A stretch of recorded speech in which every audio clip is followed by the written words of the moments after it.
Good afternoon, students. ମୁଁ ବିଜୟଲକ୍ଷ୍ମୀ ଚାନ୍ଦ ପୁତ୍ରା block ରୁ ଆସିଅଛି ଗଭର୍ଣ୍ଣମେଣ୍ଟ ୟୁପି ସ୍କୁଲ ବୁଡାକଟାରୁ। ଆଚ୍ଛା ଆଚ୍ଛା ପିଲାମାନେ, ମୁଁ ଆଜି ତୁମମାନଙ୍କୁ ଷଷ୍ଠ ଶ୍ରେଣୀର ଇତିହାସ ପଢ଼େଇବି। ଆଚ୍ଛା, ପଢ଼େଇବା ଆଗରୁ ମୁଁ ତୁମମାନଙ୍କୁ ପଚାରିବି, ଆଚ୍ଛା ସମସ୍ତେ କୋଉଠି ରୁହ କହିଲ? ନା, ପରିବାରରେ ରୁହ ନା? ଆଚ୍ଛା, ତମ ପରିବାରରେ କିଏ କିଏ ରହନ୍ତି? ବାପା ମା ଭାଇ ଭଉଣୀ ଆଉ ବଡ଼ ପରିବାର ହେଇଥିଲେ ସାଧାରଣତଃ ଭାବେ ଦାଦା ଖୁଡି ଜେଜେବାପା ଜେଜେମା ଇତ୍ୟାଦି ସମସ୍ତେ ରହନ୍ତି। କିନ୍ତୁ ଛୋଟ ଛୋଟ ପରିବାରରେ ସାଧାରଣତଃ ବାପା ମା ଭାଇ ଭଉଣୀ ହେଇକି ଆମେ ରହିଥାଉ ହେଲା। ହେଲେ ଆଜି ଆମେ ଦେଖିବା ଯେ ସର୍ବ ପୁରାତନ କାଳରେ ଲୋକମାନେ ଏଇ ସବୁ କେମିତି ବସବାସ କରୁଥିଲେ। ପୁରାତନ କାଳରେ ସାଧାରଣତଃ ଭାବେ ଏଇ ଲୋକମାନେ ପୂର୍ବପୁରୁଷ ଥିଲେ କେମିତି, ସେମାନେ ରହୁଥିଲେ କୋଉଠି, ଖାଉଥିଲେ କଣ, ସେ ବିଷୟରେ ଆଜି ଆମେ ପଢିବା। ହେଲେ ଆଜି ଆମେ ପଢିବା ସର୍ବ ପ୍ରାଚୀନ ସମାଜ। ଠିକ ଅଛି, ଆମେ ବଡ ପାଖକୁ ଯିବା।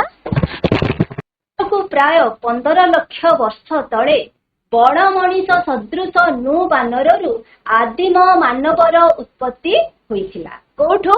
ଏ ବଣ ମଣିଷ ସଦୃଶ ନୃ ବାନର। ଆମେ ମଣିଷ ଯେମିତି ଦେଖୁଛୁ, ଆଗ କାଳରେ ମଣିଷ ସେମିତି ନଥିଲେ। ସେମାନେ କଣ ଥିଲେ? ବଣ ମଣିଷ ସଦୃଶ ଥିଲେ। ସେଇ ବଣ ମଣିଷ ସଦୃଶ ନୃ ବାନରରୁ ଆଦି ମାନବର ଉତ୍ପତ୍ତି ହୋଇଥିଲା।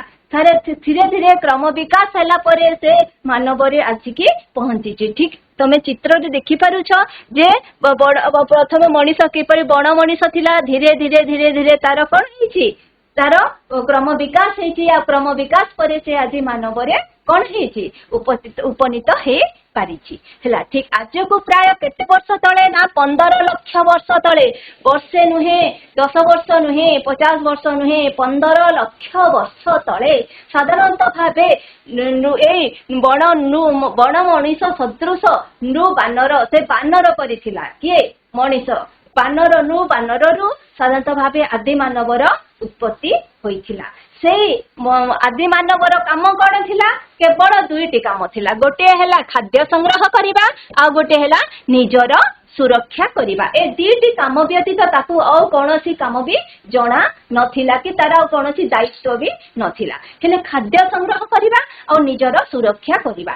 ଭୋକ ଦାଉରୁ ରକ୍ଷା ପାଇବା ପାଇଁ ସେ ଖାଦ୍ୟ ଖାଉଥିଲା ଆଉ ନିଜର ସୁରକ୍ଷା କରୁଥିଲା।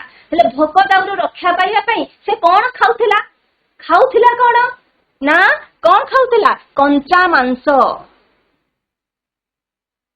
ଜୀବଜନ୍ତୁଙ୍କୁ ମାରି ତାର କଞ୍ଚା ମାଂସ ଖାଉଥିଲା, ନହେଲେ କଞ୍ଚା ଫଳମୂଳ ଖାଉଥିଲା। କଣ ଖାଉଥିଲା? କଞ୍ଚା ମାଂସ ଖାଉଥିଲା, ନହେଲେ ବଣର ଫଳମୂଳ ଖାଉଥିଲା। ଏ ଦିଟା ଜିନିଷ ସେ ଖାଇ ଜାଣିଥିଲା। ତା ଛଡା ଆଉ ସେ କିଛି ଜାଣି ନଥିଲା।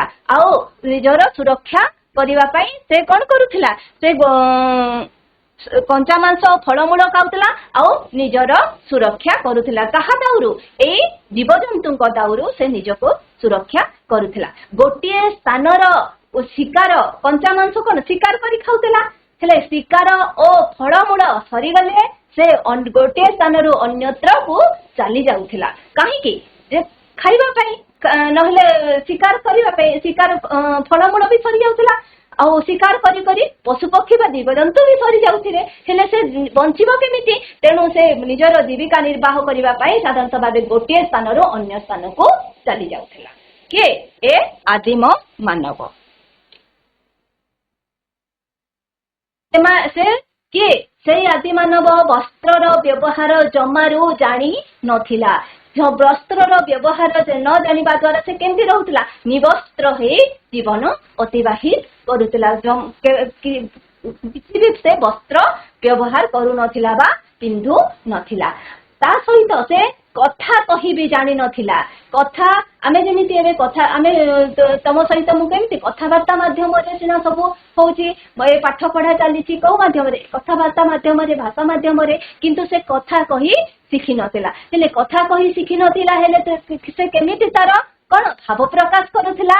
ଦେଖ, ସେ ତାର मनर भाव को ठार नार बा संकेत माध्यम रे प्रकाश करुथिला केमती करुथिला निजर भाव को से अन्य मानक पाखरे ठार नार बा संकेत माध्यम रे से प्रकाश करुथिला के ए आदि मानव गोटे जणे अन्य जनक सहित कथाबार्ता बा भाषा किछि जानि नथिले तेनु विभिन्न प्रकारर अंग भंगी बा हातर ठारनार करी से माने कोन करुथिले ए मनर भाव को प्रकाश करुथिले एही परी भावरे से जाजाबर जीवन यापन करुथिला किए आदि मानव जाजाबर हैला केंती गोटे स्थानर फलमूल सरीगला बा गोटे स्थानर जीवजंतु को मारी से शिकार करी खाई सारीदेला शिकार करबा द्वारा कोन हेले जीवजंतु धीरे धीरे लोप पाइले सेही स्थानर लोप पाइले से गोटे स्थानर अन्य स्थान को चली जाउथिला माने निश्चय से जाजाबर में जीवन यापन अतिबाहित करुथिला किए ए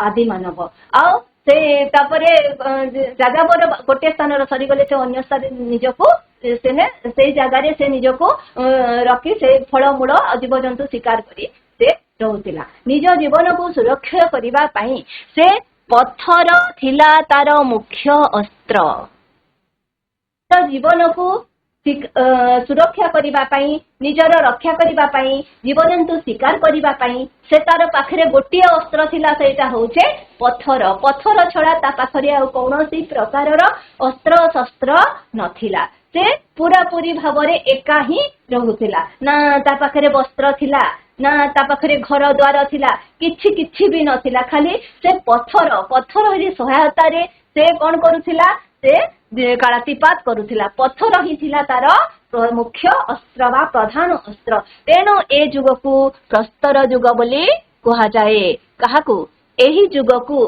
प्रस्तर युग बोली कहा जाए अछि देखो चलंतु जीवा नेक्स्ट प्रस्तर निर्मित हाथ हथियार पत्थर को से कौन करुथिला हाथ हथियार भाबे व्यवहार करुथिला आ हेथिर तयारी हाथ हथियार रे से कौन जीवजंतु को शिकार करुथिला जीवजंतु दाउरु निजको सुरक्षा मध्य करुथिला आ सेति पई सेही पत्थर निर्मित हाथ हथियार को नै ए जुग को दुई भाग रे विभक्त करा जायछि केते भाग रे ना दुई भाग रे कोन कोन एक हैला पुरातन प्रस्तर युग आ दुई नंबर हैला नूतन प्रस्तर युग प्रस्तर निर्मित अस्त्र शस्त्र को नहीं साधारणतः भाव दुई भाग विभक्त करा जायछि गोटे हैला पुरातन प्रस्तर युग आ गोटे हैला नूतन प्रस्तर युग ठीक अछि आमे एबे पढिबा पुरातन प्रस्तर युग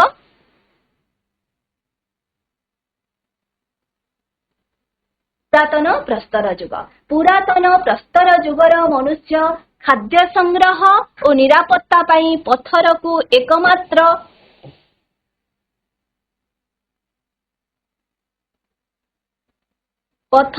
एकमात्र माध्यम रूपे बाछि नहीं थिला ना ता पाखरे कौनसी प्रकार अस्त्र शस्त्र नथिला हेले बिना अस्त्र शस्त्र रे जीवजंतु शिकार करबा कोन सहज साध्य अटे कि नुहे खाली पत्थर गोटे मात्र अस्त्र रहुतिला सेटा होचे पत्थर सेही पत्थर को एकमात्र अस्त्रर माध्यम रूपे बाछि नेथिला जेउथिरे कि से पशु शिकार मध्य करुथिला आ कोन करथिला फलमूल से भी संग्रह करुथिला गछरु फलमूल भीतर तोडुथिला आ ता सहित निजर सुरक्षा मध्य करुथिला कहा साहाय्य रे एई पत्थर साहाय्य रे तेनु याको साधारणतः भाबे प्रस्तर युग बोली कुआ जाई थाए ए माने व्यवहार करुथिबा अस्त्र शस्त्र गुडिक चिकण बा सुंदर नथिला को माने एई पुरातन प्रस्तर युगर लोक माने व्यवहार करुथिबा अस्त्र शस्त्र गुडिक चिकण सुंदर कि मसृण नथिला तेणु ए जुगा को पुरातन प्रस्तर युग बोली कहा जाए एटा सुंदर नथिला देखिबाकू सुंदर नथिला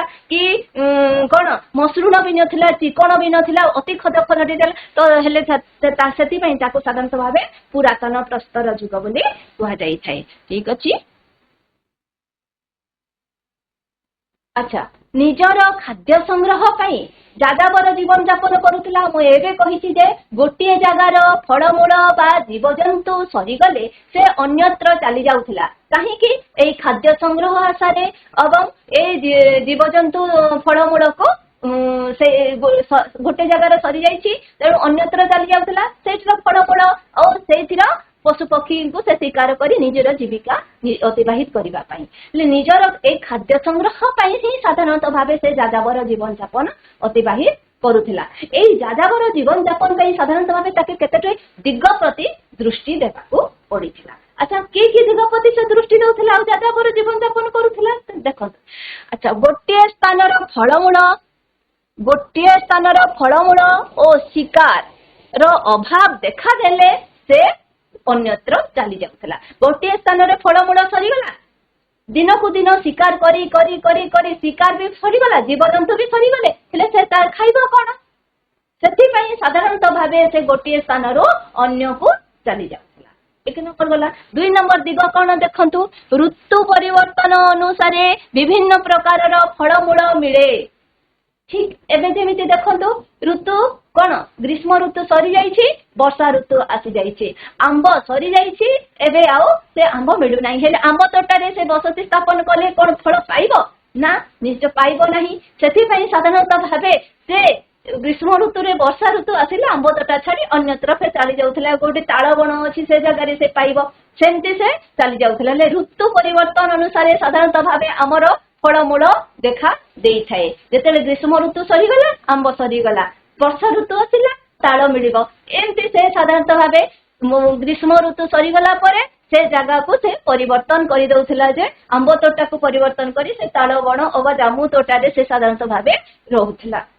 କାହିଁକି ନା ସେ ଫଳମୂଳ ପାଇପାରିବ ଯୋଉଟା କି ସେ ଖାଦ୍ୟ ରୂପେ ଗ୍ରହଣ କରିପାରିବ। ତେଣୁ ଋତୁ ପରିବର୍ତ୍ତନ ଅନୁସାରେ ବିଭିନ୍ନ ପ୍ରକାରର ଫଳମୂଳ ମିଳେ। ତେଣୁ ଖାଦ୍ୟର ଅଭାବ ହେଲେ ସେ ସ୍ଥାନକୁ ସେ ପରିତ୍ୟାଗ କରିଦେଉଥିଲା। ସେ ସ୍ଥାନରେ ସେ ଖାଦ୍ୟ ମିଳୁନାହିଁ, ଅନ୍ୟତ୍ର ଖାଦ୍ୟ ମିଳୁଛି, ଯଦ୍ୱାରା ଯୋଉଠି ଖାଦ୍ୟ ମିଳୁଛି ସେଇ ଜାଗାକୁ ସେ ପରିବର୍ତ୍ତନ କରୁଥିଲା ଯେ ସେଇଠି ସେ ଖାଦ୍ୟ ଆରାମରେ ପାଇପାରିବ, ଖାଇପାରିବ ଆଉ ନିଜେ ବଞ୍ଚି ପାରିବ ବୋଲି। ସାଧାରଣତଃ ଭାବେ ଋତୁ ପରିବର୍ତ୍ତନ ଅନୁସାରେ ସେ ସ୍ଥାନ ପରିବର୍ତ୍ତନ କରୁଥିଲା। ଆଚ୍ଛା 3 ନମ୍ବର ଦେଖ, ପ୍ରଚୁର ଜଳ ଓ ଉର୍ବର ଚାରଣ ଭୂମି ଯୋଉଠି ଅଛି, କୋଉଠି ଅଛି ପ୍ରଚୁର ଜଳ ଓ ଉର୍ବର ଚାରଣ ଭୂମି, ଏଟା ଆମେ ସାଧାରଣତଃ ଭାବେ କୋଉଠୁ ପାଇଥାଉ? କୋଉ ଜାଗାରେ ପାଇବା? ନଦୀ କୂଳ ଅଞ୍ଚଳରେ ଆମେ ସାଧାରଣତଃ ଭାବେ ଆମେ ଏଇଟା ପାଇବା। କୋଉଠି? ପ୍ରଚୁର ଜଳ ଓ ଉର୍ବର ଚାରଣ ଭୂମି ଆମେ କୋଉଠି ପାଇବା? ନଦୀ କୂଳ ଅଞ୍ଚଳରେ। ନଦୀରେ କଣ ପ୍ରଚୁର ଜଳ ବି ପାଇପାରିବା ଆଉ ଉର୍ବର ଚାରଣ ଭୂମି ବି ନଦୀ କୂଳ ଚାରଣ ଭୂମିଟା ସାଧାରଣ ଭାବେ ଆମେ ପାଇପାରିବା। ହେଲେ ଏହି ସ୍ଥାନ ମାନଙ୍କରେ କଣ ହୁଏ, ପଶୁ ପକ୍ଷୀ ମାନଙ୍କର ବାସସ୍ଥଳୀ ହେଇଥାଏ। କୋଉଟା? ଏଇ ନଦୀ କୂଳ ଅଞ୍ଚଳଟା। ନଦୀ କୂଳ ଅଞ୍ଚଳରେ ସାଧାରଣତଃ ଭାବେ ପଶୁ ପକ୍ଷୀ ମାନେ ଚାରଣ ଭୂମି ଚାରଣ ପାଇପାରିଲେ, ତା ସହିତ ପାଣି ବି ପାଇପାରିଲେ। ତେଣୁ ସାଧାରଣତଃ ଭାବେ ପଶୁ ପକ୍ଷୀ ମାନେ ଏ ଅଞ୍ଚଳରେ ବାସସ୍ଥାନ କରିଥାନ୍ତି ବା ବାସସ୍ଥଳୀ ହେଇଥାଏ। ହେଲେ ଏଇ ସ୍ଥାନରେ ସେ ବିଶେଷ କରି ରହିବା ପାଇଁ ଉପଯୁକ୍ତ ମନେ କଲା କିଏ? ଆଦିମ ମାନବ। କାହିଁକି ନା ଏ ପଶୁ ଶିକାର ପାଇଁ ତାକୁ ସୁବିଧା ହଉଥିଲା। କାହିଁକି ନା ପଶୁମାନେ ଏଠି ବସବାସ କରୁଥିଲେ, ସେଟାକେ ଶିକାର କରିବାର ସୁବିଧା ହଉଥିଲା ବୋଲି ସେ କଣ କରୁଥିଲା ନା ନଦୀ କୂଳ ଅଞ୍ଚଳରେ ସେ ବସତି ସ୍ଥାପନ କରିବା ପାଇଁ ପସନ୍ଦ କରୁଥିଲା। ଗୋଟିଏ ନଦୀ କୂଳରୁ ଯଦି ପଶୁ ଶିକାର ସରିଗଲେ ଅନ୍ୟ ନଦୀ କୂଳକୁ ସେ ଚାଲି ଯାଉଥିଲା ଆଉ ସେଇ ଜାଗାରେ ହିଁ ତାକୁ ପଶୁ ପକ୍ଷୀ ମାନେ ମିଳୁଥିଲେ, ଯଦ୍ୱାରା କି ତାକୁ ଖାଦ୍ୟ ସଂଗ୍ରହ କରିବାରେ ଆଉ କୌଣସି ପ୍ରକାରର ଦ୍ୱିଧା ହେଉନଥିଲା। ଅତି ସହଜରେ ବା ଅତି ଆରାମରେ ସେ ଖାଦ୍ୟ ସଂଗ୍ରହ କରିପାରୁଥିଲା, ପଶୁ ଶିକାର କରିପାରୁଥିଲା, ସେଠି ଆଉ ପ୍ରଚୁର ପରିମାଣରେ ଜଳର ନିଜେ ବି ବ୍ୟବହାର କରିପାରୁଥିଲା। ସେଥିପାଇଁ ସାଧାରଣତଃ ଭାବେ ସେ ନଦୀ କୂଳ ଅଞ୍ଚଳକୁ ଉପଯୁକ୍ତ ଏ ସ୍ଥାନରେ ସେ ବସତି ସ୍ଥାପନ। ତାପରେ ତାର ହାତ ହତିଆର। କାହାର? ଏଇ ଆଦି ମାନବର ହାତ ହତିଆର। ପଞ୍ଜାବର ସୋଣ ନଦୀ ଓ ଉତ୍ତରପ୍ରଦେଶର ବିଲା ନଦୀ।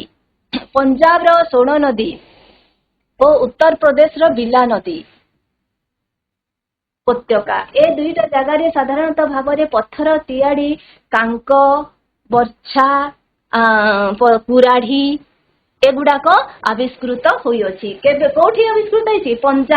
ପଞ୍ଜାବର ସୋଣ ନଦୀ ଓ ଉତ୍ତରପ୍ରଦେଶର ବିଲା ନଦୀ ଉପତ୍ୟକାରେ ସାଧାରଣତଃ ଭାବେ ପଥରର ତିଆରି କୁରାଢି, କାଙ୍କ, ବର୍ଚ୍ଛା ଆଦି ଆବିଷ୍କୃତ ହେଇଅଛି। ଦେଖ ଏଇ ପୁରାତନ ଯୁଗର ଚିତ୍ର ଦିଆଯାଇଛି। ଏଗୁଡାକ ସାଧାରଣତଃ ଭାବେ ସେଇ ଆଦିମ ମାନବ ଏଗୁଡାକ ବ୍ୟବହାର କରୁଥିଲା। ଆଉ ଏଇ କୁରାଢି, କାଙ୍କ, ବର୍ଚ୍ଛା ଗୁଡିକ ସାଧାରଣତଃ ଭାବେ ଏଇ ପଞ୍ଜାବର ସୋଣ ନଦୀ ଓ ଉତ୍ତରପ୍ରଦେଶର ଏ ବିଲା ନଦୀ ଉପତ୍ୟକାରୁ ସାଧାରଣତଃ ଭାବେ ମିଳିପାରିଛି। ଏଗୁଡିକ ସେମାନେ ଆଚ୍ଛା ଏଇ ପଥରର କାଙ୍କ, ବର୍ଚ୍ଛା ଆଉ କୁରାଢି ଏଗୁଡାକ ସେମାନେ କୋଉଥିପାଇଁ ବ୍ୟବହାର କରୁଥିବେ? ସେଇ ଆଦିମ ମାନବ କୋଉଥିପାଇଁ ବ୍ୟବହାର କରୁଥିବ ଏଇଗୁଡାକ? ନିଶ୍ଚୟ କଣ? ଖୋଳିବା, କାଟିବା, ଛେଚିବା, ଶିକାର କରିବା ଇତ୍ୟାଦି ପାଇଁ ତ ବ୍ୟବହାର କରୁଥିବ। ତାର କାମ କିଛି ନଥିଲା, ସେଟା ତ ଦୁଇଟି କାମରେ ସୀମିତ ହୋଇ ରହି ଯାଉଥିଲା। ଗୋଟିଏ ହେଲା ଖାଦ୍ୟ ସଂଗ୍ରହ କରିବା ଆଉ ନିଜର ସୁରକ୍ଷା କରିବା, ଏ ଦୁଇଟା ହିଁ ତାର କାମ ଥିଲା, ଆଉ ତ କିଛି ନଥିଲା। ହେଲେ ସେ ଏଇ ପଥର ଦ୍ୱାରା ହିଁ ସବୁ କିଛି ତାର କାର୍ଯ୍ୟ ତୁଲାଉଥିଲା। ହେଲେ ଏଇ ପଥରର ତିଆରି କୁରାଢି, କାଙ୍କ, ବର୍ଚ୍ଛା ଆଦି ଯୋଉ ସେତେବେଳେ ଥିଲା, ସେଥିରେ ସେ କଣ କାମ କରୁଥିଲା? ଖୋଳିବା, କାଟିବା, ଛେଚିବା, ଶିକାର କରିବା ଏଇ ସବୁ କାର୍ଯ୍ୟରେ ସେ ତାକୁ ବ୍ୟବହୃତ କରୁଥିଲା। ଏହି ଅସ୍ତ୍ରଶସ୍ତ୍ର ଗୁଡିକ ସୁନ୍ଦର, ଚିକଣ କି ମସୃଣ ନଥିଲା। ସେଟା ଗୁଡାକ କଣ ସେଇ ଦଦରା ହେଇକି ସାଧାରଣତଃ ଭାବେ ଥିଲା। ଆଉ ସେଇଥିରେ ହିଁ ସାଧାରଣତଃ ଭାବେ ସେ କଣ କରୁଥିଲା? ଏଇ ଖୋଳିବା, କାଟିବା, ଛେଚିବା ଆଉ ଶିକାର କରିବା କାର୍ଯ୍ୟ କରୁଥିଲା। କିଏ? ସେ ଆଦିମ ମାନବ। ତାପରେ ଦେଖ, ଏହା ସାହାଯ୍ୟରେ ସେ ଏଇ କାମ କରୁଥିଲା, ତା ସହିତ କଣ କରୁଥିଲା? ସହଜରେ ପଶୁ ଶିକାର କରିପାରୁଥିଲା। କାହା ସାହାଯ୍ୟରେ? ସେଇ କାଙ୍କ, ବର୍ଚ୍ଛା, କୁରାଢି ସାହାଯ୍ୟରେ ସାଧାରଣତଃ ଭାବେ ସେ ସହଜରେ ପଶୁ ଶିକାର କରିପାରୁଥିଲା। କିଏ? ଏଇ ଆଦିମ ମାନବ। ପୁରାତନ ପ୍ରସ୍ତର ଯୁଗର ଆଦିମ ମାନବ ସହଜରେ ପଶୁ ଶିକାର କରିପାରୁଥିଲା। ଯଦିଓ ସେଟା ସୁନ୍ଦର ନଥିଲା କି ଚିକଣ ନଥିଲା, କିନ୍ତୁ ଅତି ସହଜରେ ସେ ପଶୁ ଶିକାର ସେଥିରେ କରିପାରୁଥିଲା। କୋଉଥିରେ? ସେଇ କାଙ୍କ, ବର୍ଚ୍ଛା, କୁରାଢିକୁ ନେଇକି। ତା ସହିତ ଗଛର ବକଳ କାଢି ପାରୁଥିଲା। ଗଛର ବକଳ ମାନେ କଣ? ଗଛର ଛାଲି। ସେ ଗଛର ଛାଲିକୁ ସେହି କାଙ୍କ, ବର୍ଚ୍ଛା ସାହାଯ୍ୟରେ ସେ କାଢି ପାରୁଥିଲା। ଆଉ ପଶୁର ମାନଙ୍କର ଛାଲ ଉତାରି ପାରୁଥିଲା। ଆଚ୍ଛା, ଏ ଗଛର ବକଳ ଆଉ ପଶୁର ଛାଲ ଏତେ ସବୁ କଣ ବ୍ୟବହାର ହଉଥିଲା? କଣ ବ୍ୟବହାର ହେଇଥିବ ବୋଲି ତମେ ଭାବୁଛ ପିଲାମାନେ? କହିଲ, ଏ ଗଛର ବକଳକୁ ସେ କାହିଁକି କାଢୁଥିଲା? ଗଛରୁ ତା ଛାଲିକୁ ସେ କାହିଁକି କାଢୁଥିଲା? ପଶୁ ଶିକାର କରୁଥିଲା ତ ତାର ମାଂସ ଖାଇବା ପାଇଁ ବା ତାର ଖାଦ୍ୟ ପାଇଁ ସେ ପଶୁକୁ ଶିକାର କରୁଥିଲା। ଏ ଗଛର ବକଳ, ପଶୁର ଚମଡା, ଏ ଚମଡାକୁ କାହିଁକି ସେ ଉତାରୁଥିଲା? କଣ ହେଇଥିବ? ପରେ ପଢିବା। ସେ ଗଛର ବକଳ ଆଉ ପଶୁର ଚମଡାକୁ ସାଧାରଣତଃ ଭାବେ ବସ୍ତ୍ର ରୂପେ ବ୍ୟବହାର କରୁଥିଲା। ଆମେ ମୂଳରୁ କହିଛୁ ଯେ ସେ ବସ୍ତ୍ରର ବ୍ୟବହାର ଜାଣିନଥିଲା ଆଉ ନିବସ୍ତ୍ର ହେଇ ବୁଲୁଥିଲା କି ନାହିଁ? ସେଟା କହିଛି ବୋଲେ ପରେ ପରେ ସେ ଏହାକୁ ନିଜର ବସ୍ତ୍ର ରୂପେ ବ୍ୟବହାର କରୁଥିଲା। କୋଉଟାକୁ? ଏ ଗଛର ବକଳ ବା ଗଛର ଛାଲି ଓ ପଶୁର ଚମଡାକୁ ସେ ବସ୍ତ୍ର ରୂପେ ବ୍ୟବହାର କରିଥିଲା। ଆଚ୍ଛା ଦେଖ, ହେଲେ ସେ ଯୋଉ ପଥରର ତିଆରି କାଙ୍କ, ବର୍ଚ୍ଛା, କୁରାଢି ଯଦିଓ ସୁନ୍ଦର, ମସୃଣ କି ଚିକଣ ନଥିଲା, ତଥାପି ସେ ସେଇଥିରେ ଅନେକ କାର୍ଯ୍ୟ କରୁଥିଲା। କୋଉ କୋଉ କାର୍ଯ୍ୟ କରୁଥିଲା? ନା କାଟିବା, ଛେଚିବା, ଶିକାର କରିବା କରୁଥିଲା। ସେଇଥିରେ ସେ ସହଜରେ ପଶୁ ଶିକାର କରିପାରୁଥିଲା, ଗଛର ବକଳ ଉତାରି ପାରୁଥିଲା ଓ ପଶୁ ମାନଙ୍କର ଛାଲ ଉତାରି ପାରୁଥିଲା। ଠିକ ଦେଖ, ପରବର୍ତ୍ତୀ ସମୟରେ ଏକ ପଥରର ଅନୁସନ୍ଧାନ ପାଇଲା। କିଏ? ଏ ପୁରାତନ ପ୍ରସ୍ତର ଯୁଗର ଲୋକମାନେ ପରବର୍ତ୍ତୀ ସମୟରେ ଗୋଟେ ଶକ୍ତ ପଥରର ସନ୍ଧାନ ପାଇଲେ। ସେ ପଥରକୁ ନେଇକି ସେ କଣ କରିଥିବ? କହ, ସେ ଶକ୍ତ ପଥରକୁ ନେଇକି ଠିକ ସେଇ କାମରେ ହିଁ ଲଗେଇଥିବ, କିନ୍ତୁ ଏ ପଥରଟା ସେ ଆଗ ପଥର ଅପେକ୍ଷା ଅଧିକ ଶକ୍ତ ଥିଲା, ଯଦ୍ୱାରା କି ଅତି ସହଜ ହେଇଥିବ ତାକୁ ଏଇ କାଟିବା, ଛେଚିବା, ଶିକାର କରିବା କାର୍ଯ୍ୟଟା। ସେଇ ପଥର ଗୋଟେ କୋଉଠୁ ମିଳିଥାଏ? ସାଧାରଣତଃ ଭାବେ ଚେନ୍ନାଇ ଠାରୁ ଏଇ ପଥରର ହାତୁଡି ଆବିଷ୍କୃତ ହେଇଛି। ଏବେ ତାମାନେ ଚେନ୍ନାଇ ଠାରୁ ସେଇ ପଥରର ତିଆରି ହାତୁଡିଟା ଆବିଷ୍କୃତ ହେଇଛି ଯେ ସେଟା ପୂର୍ବ ପଥରର ଅପେକ୍ଷା ଏ ପଥର ଅଧିକ ଶକ୍ତ ହେଇଥିବାରୁ ସେ ସବୁ କାମ କରିବାରେ ତାକୁ ଟିକେ ସହଜ ହେଲା। ଏ ଛେଚିବା, କାଟିବା, ଘଷିବା ଏସବୁ କାର୍ଯ୍ୟ କରିବାକୁ ତାକୁ ଅତି ସହଜ ହେଇଥିଲା। ଠିକ ଅଛି, ନେକ୍ସଟ ଯିବା। ବସ୍ତ୍ର ଓ ବାସଗୃହ। ମୁଁ ଏବେ କହୁଛି ଯେ ସାଧାରଣତଃ ଭାବେ ସେ ବସ୍ତ୍ରର ବ୍ୟବହାର ଜାଣିନଥିଲା ପୂର୍ବରୁ, କହିଛି କି ନାହିଁ? ପୂର୍ବରୁ ସେ ନିବସ୍ତ୍ର ହେଇକିରି ବୁଲୁଥିଲା। ତାପରେ ଦେଖ, ସେ ଗଛର ବକଳ ଓ ପଶୁର ଚମଡାକୁ ବାହାର ଯେତେବେଳେ କଲା, ସେ ସେଟା କଣ କରୁଥିଲା? ସେ ପଶୁର ଚମଡା ଓ ଗଛର ବକଳକୁ ବସ୍ତ୍ର ରୂପେ ବ୍ୟବହାର କଲା। ଖରା, ବର୍ଷା, ଶୀତ ସବୁବେଳେ ସେ ଏମିତି ନିବସ୍ତ୍ର ହେଇ ରହୁଥିଲା, ଯଦ୍ୱାରା କି ତାକୁ କଣ ବହୁତ ତାକୁ क्षति पहुंचुला ता शरीर को बहुत क्षय क्षति पहुंचाउथिला हेले ए जो गछर बकल ओ पशुर चमड़ा को बाहर कला से गछर बकल ओ पशुर चमड़ा को से निजर वस्त्र रूपे व्यवहार कला से वस्त्र रूपे व्यवहार करी ताको खरा वर्षा और शीत दाउरू निजको कौन रक्षा निज शरीर को रक्षा करी पारिला निज शरीर को आवृत करी रखी पारिला जद्वारा कि आवृत करी रखिबारु से निजको ए खरा वर्षा शीत दाउरू निजको रक्षा करी पारिला कौथरु ए पशु चमड़ा और गछर बकड़ को से वस्त्र रूपे व्यवहार कला मन रखियो पिला माने देख ए पशु चमड़ा और गछर बकड़ को वस्त्र रूपे व्यवहार करी निजर शरीर को से आवृत करी रखी पारिला। अच्छा ए जुगर लोक माने साधारणतः भाव खाद्य कहा उपरे निर्भर करुथिले प्रकृति उपरे निर्भर करुथिले प्रकृति उपरे माने काना गछर फलमूल सेटा भी प्रकृति उपरे निर्भर करता है और बनर पशु पक्षी से भी प्रकृति निजे किछि करि पारु नथिला से प्रकृति उपरे निर्भर करी से खाद्य संग्रह करुथिला और ताहाकु खाई से जीविका निर्वाह करुथिला। अच्छा तापरे देखो से प्रकृति उपरे निर्भर करथिला तार खाद्य संग्रह पाई तापरे धीरे धीरे वस्त्रर व्यवहार कला पशु चमड़ा और गछर बकड़ को नहीं निजर शरीर को आवृत करि पारिला तापरे सेटा कोन वस्त्र गला तापरे बासगृह से कोठी तार बासस्थली थिला कि घर थिला ना नथिला तमे माने एबे परिवार रही पारुछ तार सेमति किछि परिवार थिला कि ना किछि नथिला से कोठी रहउथिला गछर कोरड ओ पहाड़र प्राकृतिक गुंफा एरे देखु जे चित्र देखुछ कि ये पहाड़र प्राकृतिक गुंफा गुड़ाक जो अच्छी से गुंफा भितरे से निजको कौन लुचेक रखुला हिंस जंतु कबल से निजको रक्षा करने साधारणतः भाव ए पहाड़र प्राकृतिक गुंफा भितरे रोला अबा ए वर्षा शीत दाउरू मध्य निजको रक्षा करने से पहाड़र ए गुंफा भितरे निजको कौन करुथिला से बासगृह भावी निजर आश्रय नेउथिला। ठीक अच्छे वस्त्र और बासगृह गला ठीक अच्छे देख निआर व्यवहार। अच्छा से निआर व्यवहार जानी थिला कि ना मूलरू से निआर व्यवहार जानी नथिला जानी नथिबारु से कंचा मांस खाउथिला हैला नहले काहे कि निआर व्यवहार जानी थिले तो से आराम रे से निआर ताको पोड़ी की खाई थांता ना से आगरू निआर व्यवहार जानी नथिला से जानी नथिबारु कंचा मांस खाउथिला जोटा कि अत्यंत अरुचिकर होउथिला ताकू धीरे धीरे से देखिला जे कोन पत्थर को पत्थर घसी होई कोन हे होउची ना निया बाहरुची आ निया बाहरला परे से गछर सुखिला पत्र सुखिला डाल जो अछि सेगुडा को कोन हेउची ना सेथिरे से निया रे लागि जळी पाउंस होई जाउची देखिला से डाड़ पड़ी पाउंस कर से पूरा पूरी भाव में लक्ष्य कला आउ ए निआर व्यवहार को केमती हे परिबो से कौशल को से अवलंबन कला किए आदि मानिब आउ से निआर व्यवहार करे सुखिला पत्र सुखिला काठ को नहीं से कौन कला सहजरे निआ जाली पारिला। निआर व्यवहार द्वारा निज शरीर को शीत दाउरू रक्षा करि पारिला।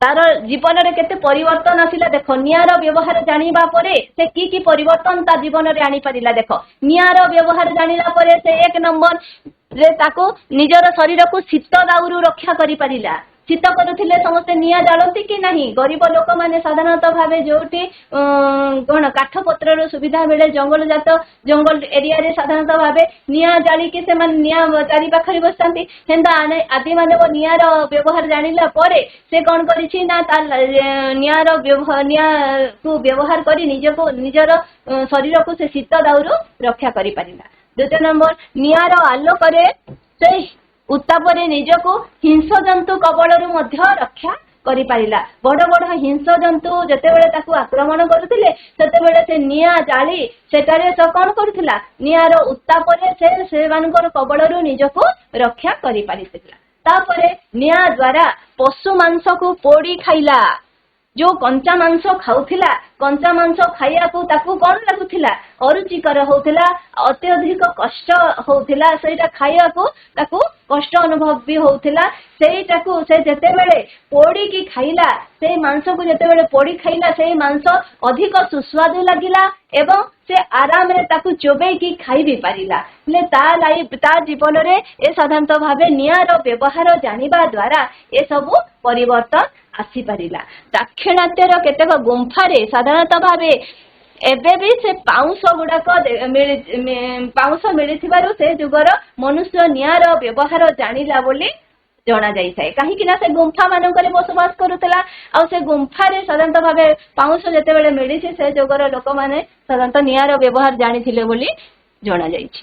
ठीक अच्छे चित्रकला देख ए जुगर मनुष्य माने व्यवहार करुवा चित्रकला गुड़िक साधारणतः भावे कौटी देखा मिले फ्रांस स्पेन जर्मनी इटाली और विभिन्न गुंफारे साधारणतः भावे देखा मिली थाए कौते से साधारणतः भावे चित्रकला गुड़िक। अच्छा भिन्न भिन्न पशुपक्षीर चित्र ता सहित बलगा हरिण शिकार करुथिबार चित्र धावमान बड़ महिषीर चित्र ए सब साधारणतः भावे अंका जाइछि। अच्छा से कौन ये करिथिबो सेतेबेले साधारणतः भावे पशु पक्षी ही तार शिकार होता है से चित्र गुड़ाक से साधारणतः भावे एमती कांथ मानकरे बा गुंफा मानकरे साधारणतः भावे एगुड़ाक देखा मिली थाए जे विभिन्न प्रकार पशु पक्षीर चित्र बा शिकार करुथिबार चित्र बा दौड़ुथिबा बड़ महिषीर चित्र एगुड़ाक साधारणतः भावे अंका जाइछि अंका गुंफा मानकरे अंका जाइथिबार मिलिछि। ओडिशार गुड़हांडी माणिकमोड़ा विक्रमखोल जोगीमठ पहाड़र ए चित्र देखा मिले यहाँ साधारणतः भावे विक्रमखोल पहाड़र गोटे चित्र आनी सब चित्र साधारणतः ए सब चित्र से समय देखा मिले यहाँ साधारण अस्पष्ट भाव देखा मिली था जदि केबे जीव ताहेले तुमे से देखिपार। ठीक अच्छे। अच्छा एबे भी केरल रे वास करुवा पांडाराम कौट केरल रो वास करुवा पांडाराम और ओडिशार कोरापुट रे वास करुवा बंडा मने रख केरल रो पांडाराम और ओडिशार कोरापुट रे वास करुवा बंडा जातिर लोक माने एटा ओडिशार कोरापुट रे वास करुवा बंडा जातिर लोक ए माने साधारणतः भावे सेही आदिवासी माने एई प्राचीन संस्कृति को नहीं एबे मध्य बंची रही छंती। एई बंडा जातिर लोक माने आम परे देखा जाउछंती कि एमानकर पिंधिबा से तांकर व्यवहार सब कौन अलंकार गुड़ाक अलगा कि नुहे से माने एबे भी से प्राचीन संस्कृति को नहीं एबे भी से माने बंची रही एटा साधारणतः भावे पुरातन प्रस्तर युग गला। ठीक अच्छे आमे आसीबा नूतन प्रस्तर युग। नूतन प्रस्तर युग पुरातन प्रस्तर युग अपेक्षा टिके उन्नतिकरण आसी देख हजार हजार वर्ष जाजावर जीवन जापन कला परे से बड़ मणि आदिम मनीष कौन करिछि ना निजे स्थायी भाव किपरि भाव रही पारिबो से सब से निजे चिंता करिछि। आ देखिला दिने देखिछि जे कौन कौन लक्ष्य कला जे मंजीरु गच्छ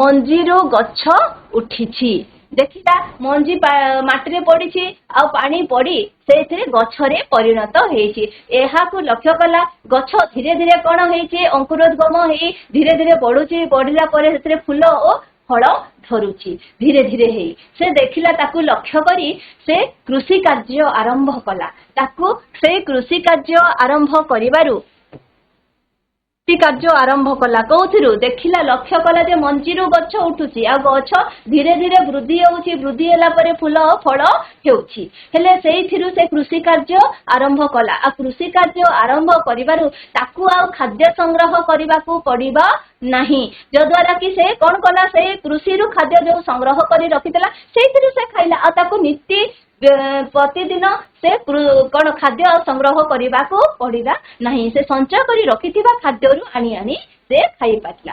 तेणु नदी कूल मानक स्थायी भाव में बसवास करने को लगिला कौटी नदी कूल मानक स्थायी बसवास करने को लगिला कहीं ना नदी कूल अंचल साधारणतः भाव उर्वर मृत्तिका एवं पानीर सुविधा यही सब थिबारु से आराम रे कृषि कार्य କରି ପାରିଲା ଚାଷ ପାଇଁ ତାକୁ ସବୁ ସୁବିଧା ମିଳିଲା ସାହାଯ୍ୟ ସହଯୋଗ ସେଇ ନଦୀ କୂଳ ଅଞ୍ଚଳରେ ଠିକ ହେଇପାରିଲା ପାଣିର ସୁବିଧା ଥିଲା ଉର୍ବର ଭୂମି ବି ରହିଲା ତେଣୁ ସେ ସାଧାରଣତଃ ଭାବେ ନଦୀ କୂଳରେ ସ୍ଥାୟୀ ଭାବରେ ବସବାସ କରିବା ପାଇଁ ସେ ଆରମ୍ଭ କଲା ଆଉ ଧୀରେ ଧୀରେ ଗହମ ଯଅ ଧାନ ଫଳ ଓ ପନିପରିବା ଚାଷ କରିପାରିଲା କିଏ ସେଇ ମାନବ ନୂତନ ପ୍ରସ୍ତର ଯୁଗକୁ ଆସିଲା ବେଳକୁ ପୁରାତନ ପ୍ରସ୍ତର ଯୁଗରୁ କେତେ ଉନ୍ନତିକରଣ ସେ କରିପାରିଲା ଧୀରେ ଧୀରେ ସେ କଣ ସ୍ଥାୟୀ ବସତି ସ୍ଥାପନ କରି ଅନେକ ଚାଷ କରିକିରି ସେ କଣ ସଞ୍ଚୟ କରି ରଖିପାରିଲା ଆଉ ସେଇଥିରେ ସେ କଣ ତାର ଖାଦ୍ୟ ପେୟର ବ୍ୟବସ୍ଥା କରିପାରିଲା ଆଉ ପ୍ରତିଦିନ ତାକୁ ଖାଦ୍ୟ ପେୟର ବ୍ୟବସ୍ଥା କରିବାକୁ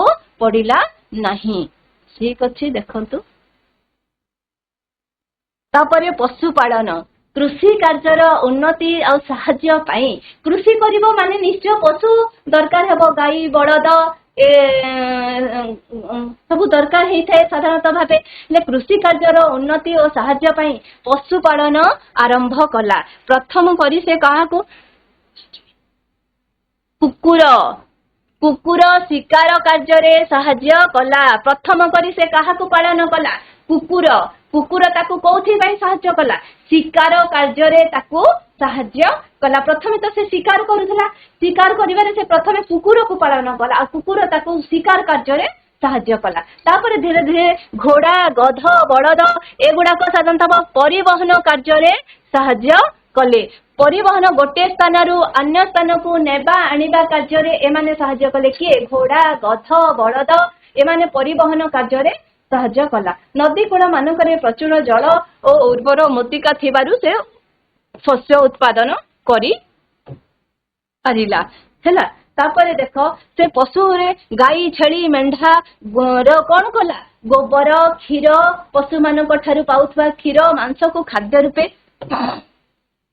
ଗାଈ ଛେଳି ମେଣ୍ଢା ଏମାନଙ୍କର ଗୋବର ଓ କ୍ଷୀର ପଶୁମାନଙ୍କ ଠାରୁ ପାଉଥିବା କ୍ଷୀର ଓ ମାଂସକୁ ଖାଦ୍ୟ ରୂପେ ବ୍ୟବହାର କଲା ପଶୁମାନଙ୍କ ଠାରୁ ସେ କଣ ପାଇଲା ବୋଲି ତ ସେ ପଶୁକୁ ପାଳନ କଲା ନହେଲେ କାହିଁକି କରିବ ହେଲେ ଗାଈ ଛେଳି ମେଣ୍ଢା ଠାରୁ କଣ ପାଇଲା ଗୋବର ଗୋବର କଣ କଲା ନା କୃଷି କ୍ଷେତ୍ରରେ ଦେଲା ଯୋଉଟାକୁ ଶସ୍ୟ ଉତ୍ପାଦନରେ ତାକୁ ସାହାଯ୍ୟ କଲେ ହେଲା ଗୋବର ତାପରେ କ୍ଷୀର ଓ ପଶୁମାନଙ୍କ ଠାରୁ ପାଉଥିବା ମାଂସ କ୍ଷୀର ଓ ମାଂସକୁ ନିଜେ ଖାଦ୍ୟ ରୂପେ ବ୍ୟବହାର କଲା ତାପରେ ଦେଖ पोशाक प्रस्तुत पशु चमड़ा और मेंढा लोम पशु मान पालन करुला से चमड़ा और मेंढा लोम रु से कौन करुला पोशाक प्रस्तुत करि पारिला तापरे गध घोड़ा और बलद को माल परिवहन कार्य से साहाय्य कला गोटे स्थान रु अन्य स्थान को माल परिवहन करिबारे मध्य से घोड़ा पिठी रे गध पिठी रे लदी ताकू अति सहजरे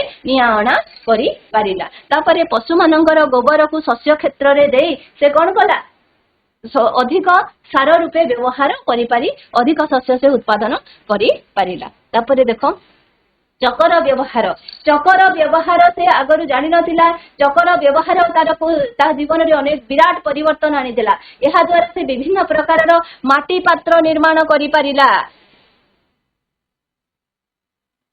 चकर व्यवहार द्वारा से माटी पात्र निर्माण करबा पई चक लागे कि नहीं कुंभार चक से चकर व्यवहार माटी पात्र निर्माण कला तापर 2 नंबर चक को गाड़ी रे लगे से कौन करला शीघ्र माल परिवहन करि पारिला गाड़ी रे व्यवहार करी आमे भी एबे चकर लागि छि कि नहीं गाड़ी मान करे ठीक सेटा परवर्ती समय रे यहाकू चक को से कौन कला तंत प्रस्तुत कला तंतरु कौन सूतारु लुगा हे तंत से प्रस्तुत करी पारिला तापर देखो माटी पात्र चक उद्भावन परे से आराम रे माटी पात्र निर्माण करि पारिला अच्छा ए माटी पात्र को कौन कौन व्यवहार करिथिबो से माटी पात्र रे साधारणतः भावे रांधिबा ओ शस्य साइती रखिबा माटी पात्र रे रांधिबा कार्य माटी पात्र रे करूथिला ओ शस्य साइती रखिबा पई से माटी बड़ बड़ माटी पात्र माने मध्य कोन करूथिला व्यवहार करूथिला जो द्वारा कि बहुत दिन से शस्य गुडाक रही पारुथिला तापरे हाथ हथियार देखो ए जुगर अस्त्र शस्त्र गुडिक उन्नत सुंदर धारुआ और चिकण थिला पुरातन प्रस्तर जुगर हाथ हथियार माने कौन थिला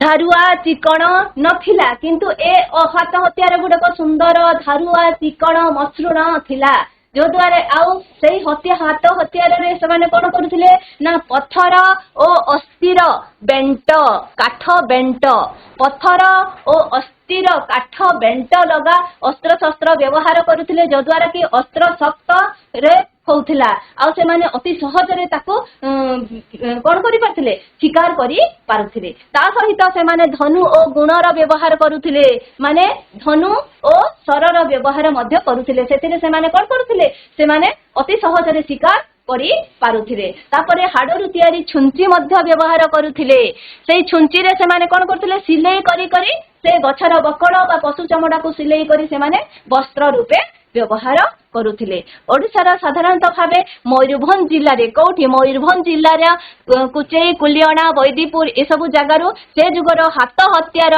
मिलिछि कोठु मिलिछि मयूरभंज जिल्लारु से सब हाथ हथियार आमे पाई पारिछु। अच्छा धर्म विश्वास ए जुगर लोक माने प्रकृतिर उपासक थिले काहाको विश्वास करुथिले प्रकृति को विश्वास करुथिले आमे प्रकृति कहिले काहाको बुझिबा ए नदी पर्वत सूर्य वृक्ष आदि झरणा आदि साधारणतः भावे आमे प्रकृति बुझीता को पूजा करते नदी पर्वत सूर्य वृक्ष आदि को से पूजा करते से मूर्ति पूजा कि एंता मंदिर जाऊ नथिले से माने ए सब प्रकृति उपरे पूजा करुथिले आ पर जन्म रे से माने विश्वास करुथिले अन्य जन्म रे विश्वास करी माने जणे मरी गले से व्यवहार करथवा खाद्य द्रव्य हाथ हथियार सब ता संगरे से माने पोती दउथिले हे गुडाको साधारणतः भावे होतेला। ठीक अछि सरिला ताहेले केते बुझी जाइछो पिला माने एबे केवल प्रश्न पचारिबा जहा जहा बुझी जाइछो।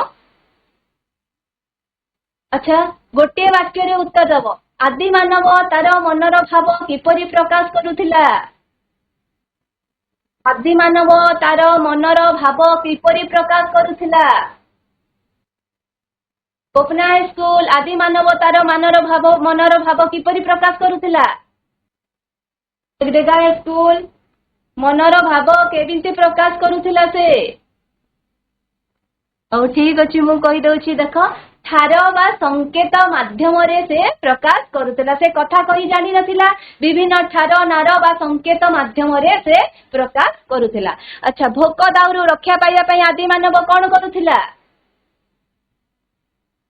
भोक दाउरु रक्षा पाइबा पई आदि मानव कोन करुथिला कंचा मांस ओ फलमूल खाउथिला कंचा मांस शिकार करुथिला नहले गछर फलमूल खाउथिला। पुरातन प्रस्तर जुगर लोक माने केउ केउ कार्य रे अस्त्र शस्त्र व्यवहार करुथिले अस्त्र शस्त्र को कौन कार्य रे व्यवहार करुथिले town high school Delhi market केउ केउ कार्य रे से माने अस्त्र शस्त्र व्यवहार करुथिले खोलिबा काटिबा छेचिबा शिकार करिबा इत्यादि कार्य रे से माने अस्त्र शस्त्र व्यवहार करुथिले। अछि आदि मानव ऋतु परिवर्तन अनुसार काहीकि स्थान परिवर्तन करुथिले परिवर्तन अनुसार काहीकि स्थान परिवर्तन करुथिले काहीकि ना फलमूल ऋतु सरी गले फल ऋतु अनुसार फलमूल देखा जाए ओ सरी जाए सेति पई साधारणतः भावे ऋतु परिवर्तन अनुसार से माने स्थान परिवर्तन करुथिले। ठीक अछि नेक्स्ट आदि मानव केउ केउ जिनिस को वस्त्र रूपे व्यवहार करुथिला केउथिरु से वस्त्र तयारी करुथिला वस्त्र केउथिरु तयारी करुथिला तो अछि गछर बकड़ ओ पशुर चमड़ा को से साधारणतः भावे वस्त्र रूपे व्यवहार करुथिला। जीवजंतु को आक्रमण रु रक्षा पाइबा पई आदि मानव केउठारे आश्रय नउथिला तार आश्रय स्थली कोन थिला को town school Delhi market microphone धरो ठीक अच्छे ठीक कही गछर जीवजंतु आक्रमण रक्षा पाई आदि मानव केउठारे आश्रय नथिला गछर करड़ ओ पहाड़ गुंफा हाँ वेरी गुड पहाड़र गुंफा और गछर कोरड़ रे से आश्रय नेउथिला। नूतन प्रस्तर जुगर लोक माने केउ केउ पशु को माल परिवहन पे व्यवहार करुथिले माल परिवहन रे व्यवहार करुथिले केउ केउ पशु को और नहीं वेरी गुड बस गध घोड़ा बलद इत्यादि माल परिवहन रे से व्यवहार करुथिले ठीक अछि चक्कर व्यवहार करी नूतन प्रस्तर जुगरे लोक माने की कार्य सुविधा करि परिले चक्कर उद्भव चक्कर व्यवहार कले चक्कर व्यवहार करिबा द्वारा नूतन प्रस्तर जुग लोक माने की कार्य सुविधा रे करि परिले हेडा वाला स्कूल चक्कर माटी हांडी तैयारी करथिले माटी हांडी तैयारी करि परिले आउ करि परिले माल परिवहन हैला के नहीं चक्कर सुविधा रे माल परिवहन करि परिले वेरी गुड बस नूतन प्रस्तर जुगरे लोक माने माटी पात्र को केउ कार्य रे व्यवहार करुथिले माटी पात्र रे से माने कोन करुथिले भात हाँ कह ठीक अछि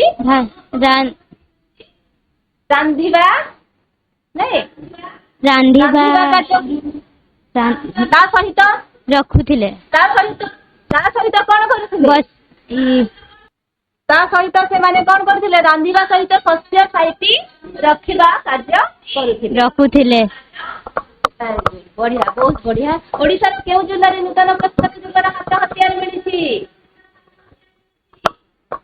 मयूरभंज जिला मयूरभंज जिला वेरी गुड मयूरभंज जिला बहुत बढ़िया नूतन प्रस्तर जुगर लोक माने काहा पूजा करुथिले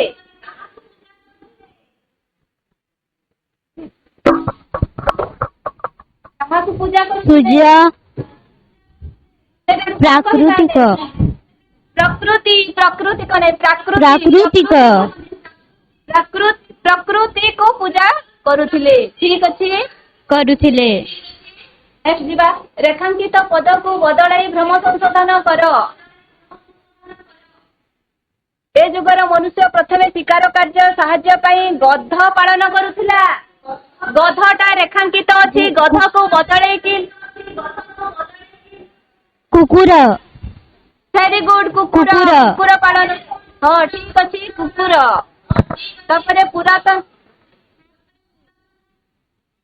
तापरे पुरातन प्रस्तर जुगर मनुष्य खाद्य पाई कृषि ऊपर निर्भर करुथिले पशु शिकार वाणिज्य व्यवसाय कहा ऊपर निर्भर करुथिले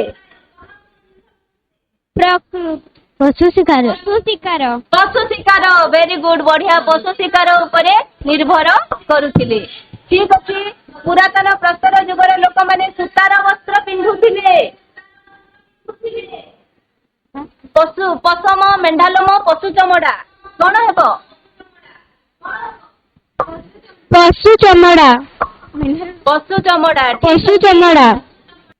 तापरे ओडिशार कोरापुट रे थिबा कंध जातिर आदिवासी माने एबे मध्य प्राचीन संस्कृति को नहीं बंची छंती बंडा वेरी गुड ठीक अछि नूतन प्रस्तर जुगल लोक माने मूर्ति पूजा करुथिले प्रतिमा प्रकृति प्रस्तर काहा को पूजा करुथिले प्रकृति वेरी गुड बढ़िया वेरी गुड बढ़िया उत्तर देछ समस्ते बढ़िया उत्तर देछन्ते गृह कार्य पटे लिखिनियो वर्तमान जुगरे चक को आमे की कार्य रे व्यवहार करूछु तार एक तालिका प्रस्तुत करी निज शिक्षकन को देखैबो ठीक अछि धन्यवाद।